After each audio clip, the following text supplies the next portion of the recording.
Marsha P. Johnson is remembered as an activist and free spirit, with flowers or Christmas lights in her hair, and said to be one of the first rioters at Stonewall in 1969. Before the term transgender entered the lexicon, Marsha called herself a transvestite or a drag queen.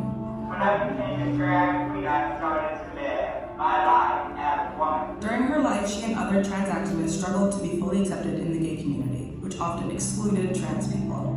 Marsha was often homeless, supporting herself through sex work and repeatedly arrested, but she attracted many friends to help her. A fellow activist once saw Marsha asleep under a table of lilies at a flower shop. The employees welcomed her because they thought she was holy. Once, a judge asked Marsha what the P in her name stood for. She explained, Hey, no, my Johnson. Hey, no, my Johnson. The judge, charmed, said, and that's exactly what I'm going to do. She was released.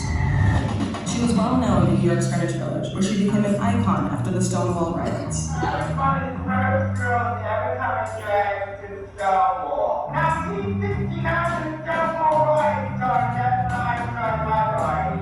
As one story recounts, during the riots, Marsha threw a shot glass into a mirror at the bar after police entered, shouting, "I've got my civil rights." Marsha was a founding member of the Gay Liberation Front, and she formed STAR in 1970 with Sylvia Rivera, a transgender woman and activist. It was revolutionary in its direct support for the trans community. Together, they opened Star House, a shelter for homeless LGBTQ youth.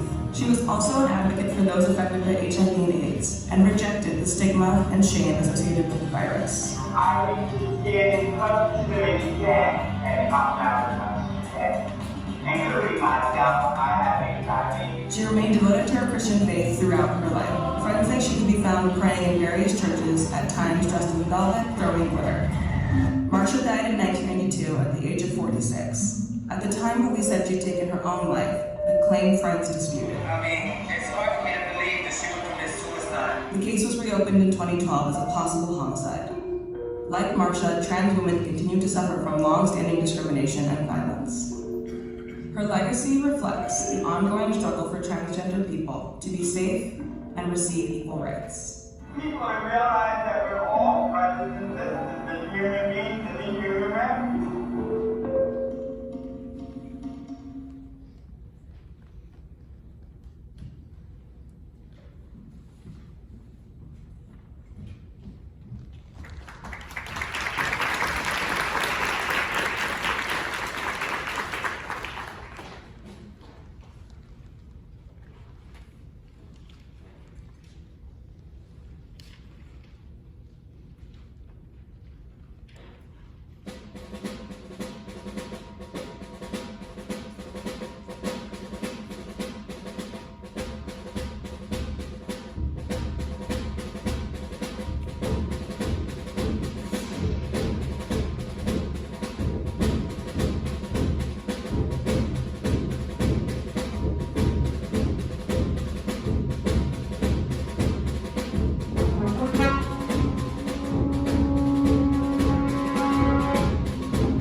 Thank you.